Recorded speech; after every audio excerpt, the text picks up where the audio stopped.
স্মৃতিময় ফেব্রুয়ারি মাস, ভাষার মাস। এই মাসেই 1952 সালে মাতৃভাষা বাংলার জন্য বাংলার দামাল ছেলেরা বুকের তাজা রক্ত ঢেলে দিয়েছিল। সেই তাদের রক্তের বদান্যতাই আমরা মাতৃভাষা বাংলা পেয়েছি এবং তার ধারাবাহিকতায় 1971 সালের মহান মুক্তিযুদ্ধ জাতির পিতা বঙ্গবন্ধু শেখ মুজিবুর রহমানের নির্দেশনায় সংগঠিত হয়েছে এবং আজকে মাতৃভাষা বাংলা আন্তর্জাতিক মাতৃভাষা দিবস রূপে সারা বিশ্বে পালিত হয়েছে। এটি আমাদের জন্য অত্যন্ত গর্বের। ভাষা আন্দোলনের একটি গৌরবময় তাৎপর্য রয়েছে। The city of art and culture খ্যাত এই শিক্ষা সংস্কৃতির নগরী খ্যাত ময়মনসিংহ অঞ্চলে 1952 সালে যখন ভাষা আন্দোলন শুরু হয় তখন ময়মনসিংহে ভাষা সংগ্রাম পরিষদ গঠিত হয় এবং ময়মনসিংহ আনন্দমোহন কলেজের তৎকালীন অধ্যক্ষ সৈয়দ বদরুদ্দিন হুসাইন এর আহ্বায়ক নির্বাচিত হয় এবং তৎকালীন সময়ের তখুর ছাত্রনেতা প্রয়াত জননেতা এম শামসুল হক সরকার, যাকে মরণোত্তর 21 পদকে ভূষিত করছেন, উনি প্রয়াত হাতেম আলী তালুকদার সহ রফিকুদ্দিন ভূঁইয়া সহ ভাষা যারা তৎকালীন সময়ে এই ভাষা আন্দোলনে ওতপ্রোতভাবে জড়িত ছিলেন, তাদের সেই অর্জনের কথা, ময়মনসিংহের ভাষা আন্দোলনের কথা সবিস্তারে এই ভাষার মাসে, এই স্মৃতিময় মাসে কথা বলবেন। এই নিয়েই আমাদের সাথে যিনি আছেন আপনাদের সকলেরই পরিচিত সর্বকালের সর্বশ্রেষ্ঠ বাঙালি, জাতির পিতা বঙ্গবন্ধু শেখ মুজিবুর রহমানের আদর্শের উত্তরাধিকার, গণতন্ত্রের মানসকন্যা, জননেত্রী শেখ হাসিনার বিশ্বস্ত ব্যানগার্ড, সাবেক কিংবদন্তি ছাত্রনেতা, বাংলাদেশ আওয়ামী লীগ ময়মনসিংহ জেলা শাখার সুযোগ্য এবং সফল সাধারণ সম্পাদক জনাব অ্যাডভোকেট মোয়াজ্জেম হোসেন বাবুল। এই ভাষার মাসে আমরা ফিরে যেতে চাই সেই 52তে। আমি এই ভাষার মাসে পরম শ্রদ্ধার সাথে স্মরণ করি ভাষা আন্দোলনে 1952 সালের 21শে ফেব্রুয়ারিতে যারা শহীদ হয়েছিলেন, শহীদ জব্বার, শহীদ শফিউর, শহীদ সালাম, শহীদ বরকতকে, তাদের রক্তের সিঁড়িটা আমাদের আজকের সোনার বাংলা পর্যন্ত পৌঁছে দিয়েছে আমাদেরকে।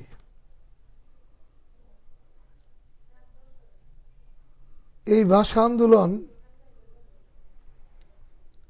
আমাদের স্বাধীনতার স্মারক আন্দোলন।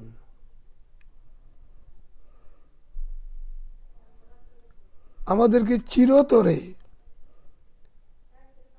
নিঃশেষ করে দেওয়ার লক্ষ্যে পাকিস্তানের সাম্প্রদায়িক শক্তি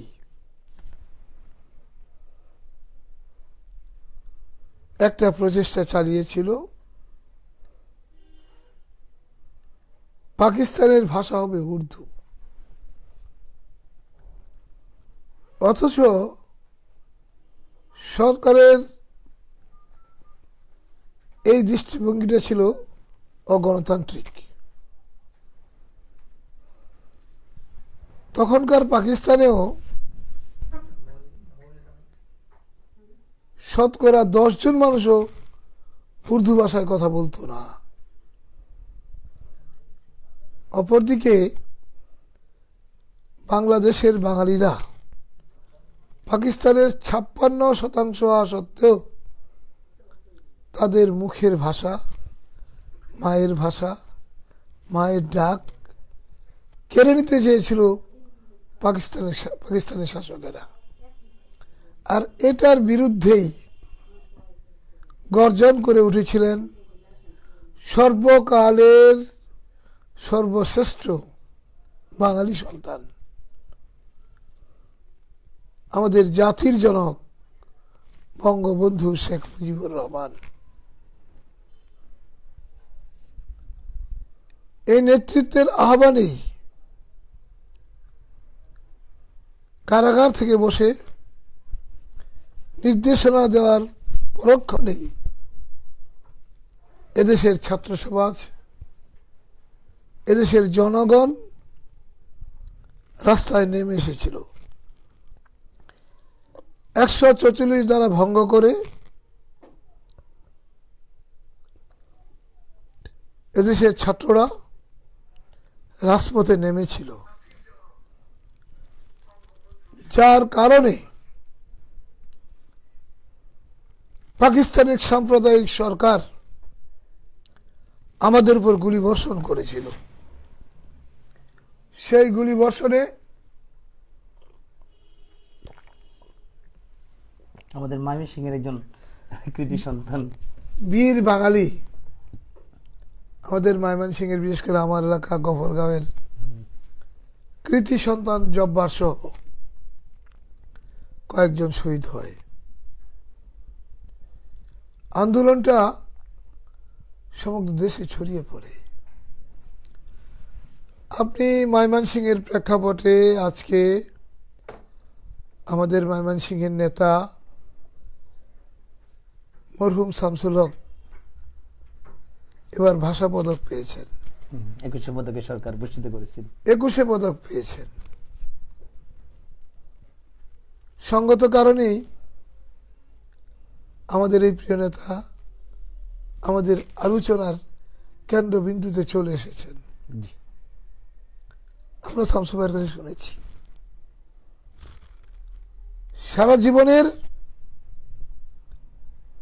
এক অসম সাহসী রাজনৈতিক যোদ্ধার নাম শামসুল হক, যেটি বঙ্গবন্ধু তার আত্মজীবনীতে উল্লেখ করেছেন অত্যন্ত গুরুত্ব সহকারে। আমি তার প্রতি খুব কৃতজ্ঞ। তিনি আমাকে রাজনীতি শিখিয়েছেন। আমি একটি কথা বলবো, আমরা শামসু ভাইয়ের কাছে ভাষা আন্দোলনের রাজনীতির কথা শুনেছি। এখানে মিছিল হয়েছে, সেই মিছিলে গুলি হয়েছে,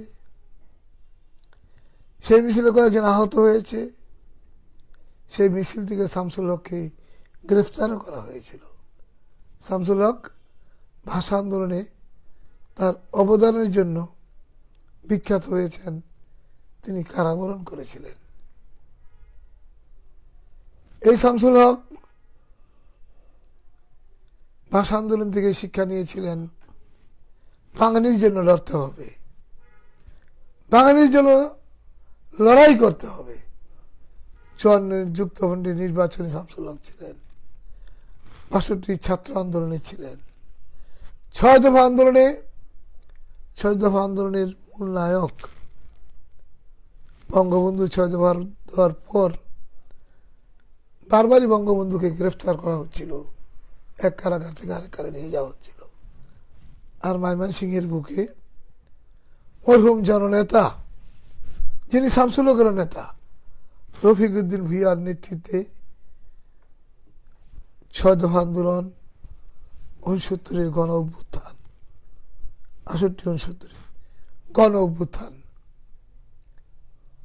এই সকল প্রত্যেকটি আন্দোলনে শামসুল হক ময়মনসিংহের বুকে অগ্রণী ভূমিকা পালন করেছেন। 70 নির্বাচনে তিনি বিজয়ী হয়েছেন। 71 যুদ্ধে শামসুল হক অনেক দায়িত্ব পালন করেছেন। তার নিজের মুখে একটি কথা, সেটি হলো কলকাতায় হেয়ার রোডে সৈয়দ নজরুল ইসলাম সাহেবের সাথে দেখা করতে গিয়েছিলেন শামসুল হক সাহেব এবং রফিক উদ্দিন ভূঁইয়া। তারা দুজনেই সৈয়দ নজরুল ইসলামের খুব কাছের মানুষ ছিলেন। তারা সহজেই তার ঘরে প্রবেশ করেন, গিয়ে দেখেন ঘরের এপাশ থেকে ওপাশ সৈয়দ নজরুল স্যার হাঁটাহাঁটি করছেন, ওনার চুলের মাথায় কম চুল ছিল, সেই চুলগুলোই তিনি টানছেন। তখন শামসুল হক সাহেব বললেন, আমি জিজ্ঞেস করলাম, স্যার আপনার কি হয়েছে? তখন সৈয়দ নজরুল স্যার বললেন, রফিক, শামসু, তোমরা এসেছ, আজ আমি কঠিন পরীক্ষায় নিয়ে পড়েছি, বঙ্গবন্ধুকে বেছে নেব না বাংলাদেশের স্বাধীনতা বেছে নেব। তখন রফিকুদ্দিন ভুইয়া আর এই শামসুল হক সৈয়দ নজরুল স্যারকে বলেছিলেন যে আপনাকে দুটোই নিতে হবে, বঙ্গবন্ধুকে রক্ষা করতে হবে, বাংলাদেশকে। স্বাধীন বাংলাদেশকে স্বাধীন করতে হবে। তখন সৈয়দ নজরুল ইসলাম গর্জন করে বলেছিলেন, তোমরা ঠিকই বলেছ, আমি বঙ্গবন্ধুকেও চাইব, স্বাধীনতাকেও চাইব। শামসুল হকের এরকমের অবদান অনেক অনেক অনেক আছে। শামসুল হক কিংবদন্তির নায়ক। শামসুল হক মানুষের ভালোবাসায় অভিষিক্ত একজন রাজনৈতিক নেতা। তার নির্বাচনী এলাকা ফুলপুর, তারাকান্দা। আমি ময়মনসিংহে এরকম নেতা দেখিনি, বাংলাদেশে হয়তো থাকতে পারেন। শামসুল হক তার এলাকার আবাল বৃদ্ধ বনিতাকে তুই বলে ডাকতেন। তিনি বলতেন, কিরে তুই কই যাস, কিরে কি খেয়েছিস, কিরে আমার জন্য কি নিয়ে এসেছিস, আম জাম কাঁঠাল। এইভাবে শামসুল হক কথা বলতে পারতেন। জনগণের কতটুকু কাছে বললে গেলে পরে জনগণের কত বড় নেতায় পরিণত হতে পারলে পরে তার জনগণকে তুই বলতে পারে, এটা বিরাট উদাহরণ, বিরল ব্যক্তিত্ব শামসুল হক। সুতরাং ভাষা আন্দোলনে তার অবদানকে স্মরণ করে গণপ্রজাতন্ত্রী বাংলাদেশ সরকারের মাননীয় প্রধানমন্ত্রী, আমাদের মাননীয় সংস্কৃতি প্রতিমন্ত্রী জনাব কেএম খালিদ বাবুর সাজেশন অনুযায়ী আমাদের পিতার কন্যা, আমাদের রাজনীতির বর্তমান সময়ের চেয়ারম্যান শেখ হাসিনা তাকে রাষ্ট্রীয়ভাবে ভাষা পদক প্রদান করেছেন। আমি শামসুল হকের একজন শিষ্য হিসাবে, ময়মনসিংহের মানুষের একজন প্রতিনিধি হিসাবে আমি প্রথমেই বাংলাদেশের প্রধানমন্ত্রী, জাতির জনকের কন্যা, সাহসী রাজনৈতিক ব্যক্তিত্ব শেখ হাসিনাকে অভিনন্দন জানাই, কৃতজ্ঞতাও জানাই আমরা। কৃতজ্ঞতাও জানাই। সাথে সাথে আমাদের সংস্কৃতি প্রতিমন্ত্রীর প্রশংসা না করলে চলে না, তাকে আমি সাধুবাদ জানাই। আমার নেতা শামসুল হক, তার জীবনের অনেক কাহিনী আমি জানি, আপনার সাথে অনেক অম্ল মধুর স্মৃতি জড়িয়ে আছে, অনেক স্মৃতি জড়িয়ে আছে। লিখেন মাঝে মাঝে সামাজিক যোগাযোগের মাধ্যমে আমরা এগুলো আমি দেখি। বলি। দেখেন, তিনি বঙ্গবন্ধুকে অকৃত্রিম ভালোবাসতেন, বঙ্গবন্ধু ছাড়া কিছু বুঝতই না। বঙ্গবন্ধুর সাথে তার অনেক কাহিনী আছে, এগুলো বলতেন, এগুলো আমাদেরকে শুনিয়েছেন। তিনি বলতেন যে আমি ঢাকা হোটেলে গিয়ে উঠতাম, থাকতাম, টাকা পয়সা শেষ হয়ে যেত, বঙ্গবন্ধুর জন্য অপেক্ষা করতাম। বঙ্গবন্ধুর সাথে দেখা হলেই বলতো, এই শামসু, টাকা পয়সা শেষ হয় নাই, এখনো যে ময়মনসিংহে যাস নাই? তখন শামসু ভাই বলতো, মুজিব ভাই, হোটেলে টাকা আটকে গেছে, কিভাবে যাব? বঙ্গবন্ধু টাকা দিতেন, তারপর সেই হোটেল ছেড়ে শামসুল হক ময়মনসিংহে আসতেন। একেবারে গরিব মানুষের নেতা ছিলেন শামসুল হক, গরিব মানুষের প্রাণের নেতা ছিলেন শামসুল হক। শামসুল হকের একটা অভ্যাস ছিল, তিনি একটি কাপড় 2-3 বার বেশি পরতেন না। এটা পরবর্তী পর্যায়ে ইস্ত্রি করে সুন্দর করে সাজিয়ে গুছিয়ে তার গাড়িতে তুলে, আমি তার সাক্ষী, অনেকগুলো পায়জামা পাঞ্জাবি এতগুলা তিনি সাক্ষী, তারপরে শার্ট প্যান্ট এগুলো নিয়ে চললেন গাড়িতে। আমি জিজ্ঞাসা করলাম এগুলো কি করবেন? কয়েক গরিব মানুষকে দিব। তো এক জায়গায় গেলাম, কিছু লোক আপনার চাষবাস করছে, তো উনি গাড়িতে নামলেই ওই লোকগুলো দৌড়িয়ে তার কাছে চলে আসলো। আমি তাকে দেখছিলাম। তখন তাদেরকে একটা একটা করে কাপড় দিলেন শামসুল হক। শামসুল হক এমপি থাকলো এমপি জনগণের কাছে, এমপি না থাকলো গণমানুষের নেতা। গণমানুষের নেতা তাকে বলতো এমপি সাহেব। যখন তিনি এমপি না তখন এমপি ডাকতো, যখন এমপি ছিলেন তখন এমপি ডাকতো। তিনি ছিলেন গণমানুষের নেতা। শামসুল হককেই গণমানুষের নেতা বলা চলে। আর এই গণমানুষের নেতাকে বাংলাদেশের প্রধানমন্ত্রী শেখ হাসিনা সম্মানিত করেছেন। আমার বুকটা ভরে গেছে, বুকটা বড় হয়ে গেছে।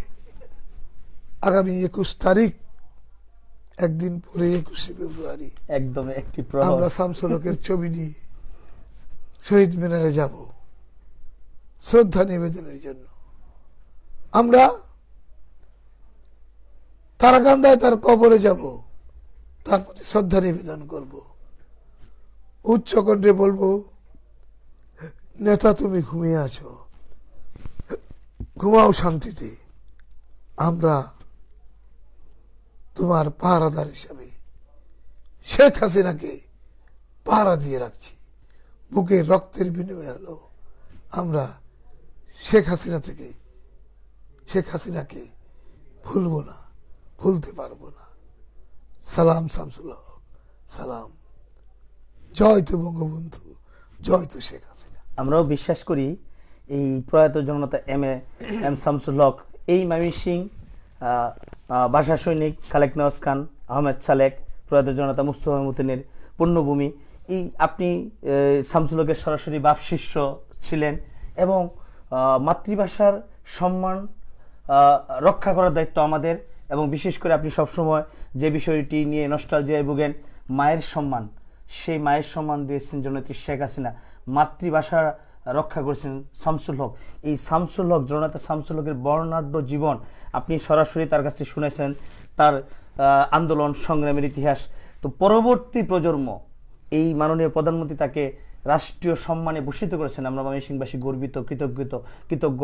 এই পরবর্তী জেনারেশন যারা আছে তাদের নিকট এই মহান নেতা জননেতা এম শামসুল হকের জীবন এবং আদর্শ, তার যে কর্মযোগ্য, এইটি ছড়িয়ে দেওয়ার জন্য আপনি এজ এ বাংলাদেশ আওয়ামী লীগ ময়মনসিংহ জেলা শাখার সাধারণ সম্পাদক, সবচাইতে বড় পরিচয় আপনি শামসুল হকের একজন মানে পুত্রতুল্য, একজন মানে কাছের মানে অত্যন্ত হৃদয়ের মানুষ ছিলেন, কাছের কর্মী বলেন, তার শিষ্য। সেই ক্ষেত্রে কি উদ্যোগ গ্রহণ করবেন আগামী দিনে? আমাদের রাজনীতির পিতার নাম বঙ্গবন্ধু শেখ মুজিব। আমি অনেক সময় বলে থাকি, Shamsul Haque my political master, Shamsul Haque my political leader, এবং তিনি আমার রাজনীতির শিক্ষক। দেখেন, এই ময়মনসিংহ শহরে সালেক স্যার, সারা তৈফুল মাহমুদ, তারপরে আরো অনেকেই আছেন ভাষা সৈনিক, সকলের ইতিহাস উজ্জ্বল। শামসুল হকের ইতিহাস উজ্জ্বল। শামসুল হকের ইতিহাসকে ধরে আমরা রাজনীতি করি। শামসুল হকের সন্তান আজকে এমপি, আজকে মন্ত্রী। সে মাঝে মাঝে বলে যে আমি তো কিছু না, আমার পিতা আমার সব কিছু। যখন শরীফ আহমেদ এই কথাগুলো বলেন, আমি অবাক নয়নে তার দিকে তাকিয়ে দেখি। দেখে মনে হয় শামসুল হকের অবয়ব ভেসে উঠছে। শামসুল হক আমাদেরকে যা শিখিয়েছেন, প্রধান শিক্ষাটাই হলো বঙ্গবন্ধুর আদর্শ বুকে ধারণ করা, নেতা কর্মীদের কাছে যাওয়ার যে কাছে শিক্ষা, যাওয়ার যেমন আপনাকে সবাই মুয়াজ্জেম ভাই, যেমন শামসু ভাই বাবারও ভাই ছিল ছেলের, এবং জননেত্রী শেখ হাসিনা বলতো শামসু ভাই ছাড়া জমে না, মানে সবার ভাই। সবকিছুই ভাই। এই শামসুল হক আমাদেরকে শিখিয়ে গিয়েছেন সর্বশেষ শিক্ষাটা। ভালোবাসতে হলে শেখ হাসিনাকে ভালোবাসতে হবে, সম্মান করলে শেখ হাসিনাকে সম্মান করতে হবে, শ্রদ্ধা জানালে শেখ হাসিনাকে শ্রদ্ধা জানাতে হবে। শামসুল হকের শেখ হাসিনার প্রতি কত ভালোবাসা ছিল, কত সম্মান বুঝছিল, এই প্রসঙ্গে আমি একটি কথা বলবো। জি। আমি গ্রিন রোড দিয়ে শামসুল হকের সাথে গাড়ি দিয়ে যাচ্ছি, হঠাৎ করে আলাউদ্দিনের মিষ্টির দোকান, বিশাল একটি বড় দোকান ছিল। এটা কি? শামসুল ভাই জিজ্ঞেস করলো আমাকে। আমি বললাম বাংলাদেশের সবচেয়ে বড় মিষ্টির দোকান এটি। থামাও গাড়ি। গিয়ে বললো যে 1 মণ মিষ্টি দাও। আমি জিজ্ঞেস করলাম কি ব্যাপার শামসুল ভাই, এত মিষ্টি দিয়ে কি হবে? বঙ্গবন্ধু নেই, শেখ হাসিনাকে মিষ্টি কে খাওয়ায়, আমি 1 মণ মিষ্টি দিয়ে যাবো। কত আবেগ! আবেগে সে কত আবেগ কি, সে মিষ্টি প্যাকেট হচ্ছিল আর শামসুল হক বসে বসে রুমাল দিয়ে চোখ মুছছিল, তিনি কাঁদছিলেন, তিনি কেঁদে ফেললেন। সেই মিষ্টি নিয়ে 32 নম্বরে গেলাম। নেত্রী অবাক হয়ে শামসুল হকের দিকে তাকিয়ে রইলেন।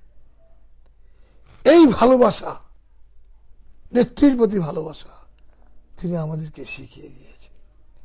আমরা সেই ভালোবাসার জুড়ে, আমি বলবো আমার বেলায় আমি সেই ভালোবাসার জুড়ে শেখ হাসিনার রাজনীতিকে এগিয়ে নিয়ে যাওয়ার জন্য যে কোনো ত্যাগের জন্য প্রস্তুত আছি এবং প্রস্তুত ছিলাম। ধন্যবাদ। আমরা অত্যন্ত কৃতজ্ঞতার সাথে আজকে ধন্যবাদ জানাতে চাই জাতির পিতার রক্তের উত্তরাধিকার, গণতন্ত্রের মানসকন্যা মাননীয় প্রধানমন্ত্রী জননেত্রী শেখ হাসিনাকে। ময়মনসিংহ দলমত নির্বিশেষে আপামর ময়মনসিংহবাসীর কাছে যিনি ছিলেন শামসু ভাই, গণমানুষের নেতা, আওয়ামী লীগের কিংবদন্তি নেতা, ভাষা সৈনিক, মুক্তিযুদ্ধের সংগঠক, তার রাজনৈতিক বাপশিষ্য, তার হাতে গড়া রাজনৈতিক কর্মী, এবং বর্তমানে যিনি এই মিনি পার্লামেন্ট খ্যাত ময়মনসিংহ জেলা আওয়ামী লীগকে নেতৃত্ব দিচ্ছেন, তার মুখ থেকে আমরা তার জীবনের অনেক গুরুত্বপূর্ণ ঘটনা শুনলাম, এবং বঙ্গবন্ধুর প্রতি মাননীয় প্রধানমন্ত্রী জননেত্রী শেখ হাসিনার প্রতি তার টানের কথাগুলি শুনলাম। আমরা আরো ভবিষ্যতে বড় পরিসরে, কারণ আমরা জানি যে তার সাথে তার জীবনের এই ভাষা আন্দোলন, মুক্তিযুদ্ধ সহ তার রাজনৈতিক জীবনের কথাগুলি তাকে সরাসরি শুনিয়েছেন, চলার পথে দীর্ঘ পরিক্রমায় সরাসরি বলেছেন, এছাড়াও রাজনৈতিক জীবনের যে বন্ধুর পথ চলা এগুলি শুনিয়েছেন। আমরা তার জীবদ্দশায় আরো বিভিন্ন সময় এই মহান যে নেতা শামসুল হকের আত্মজীবনের যে বিভিন্ন ঘটনাগুলি আমরা শুনবো। আমরা আপনার কাছে এই প্রতিশ্রুতি চাই যে আমরাও শুনবো, এবং আপনি এই নেতার প্রতি যে রাজনৈতিক ঋণ, সেটি আমি মনে করব এই ময়মনসিংহের 13টি উপজেলা রয়েছে, সেই আপনার দল বাংলাদেশ আওয়ামী লীগ এবং আপনি ব্যক্তি উদ্যোগে নেতার যে জীবনকর্ম সেটি ছড়িয়ে দেওয়ার জন্য উদ্যোগ গ্রহণ করবেন। আমরাও আপনার সাথে থেকে সেটি প্রচার করার ব্যবস্থা করব। ধন্যবাদ আপনাদেরকে। একজন দেশপ্রেমিকের জীবন কথা, একজন বঙ্গবন্ধু প্রেমিকের জীবন কথা, একজন শেখ হাসিনা প্রেমিকের জীবন কথা আমি যতটুকু জানি ততটুকুই বলার প্রতিশ্রুতি দিয়ে গেলাম। আপনারা আমার নেতাকে সংরক্ষণ করবেন, এই দাবিটাও জানালাম। অবশ্যই। আর স্রষ্টার কাছে এই দিনে কায় মনোবাক্যে কামনা করি, হে স্রষ্টা, গরিব মানুষের বন্ধু রাজনীতিবিদ শামসুল হককে তুমি ব্যস্ত রিসিভ করো। ধন্যবাদ আপনাদেরকে। ধন্যবাদ ও কৃতজ্ঞতা। আজকে এই 21শে ফেব্রুয়ারি এই সমাগত এই মুহূর্তে আপনি আমাদেরকে সময় দিয়েছেন, এবং আপনার নেতার প্রতি বিনম্র শ্রদ্ধা, মাননীয় প্রধানমন্ত্রীর প্রতি বিনম্র শ্রদ্ধা রেখে আপনি অনেক স্মৃতিচারণ করছেন। এবং আমরা জানি সামাজিক যোগাযোগের মাধ্যমে আপনি লিখে থাকবেন, আপনার লেখনীও যথেষ্ট দর্শকপ্রিয়, আপনার এই কথা স্মৃতিকথাগুলি আপনি লিখনীতেও আনবেন। আমরা সেই প্রত্যাশা রেখে আজকে শেষ করছি। জয় বাংলা, জয় বঙ্গবন্ধু। ধন্যবাদ।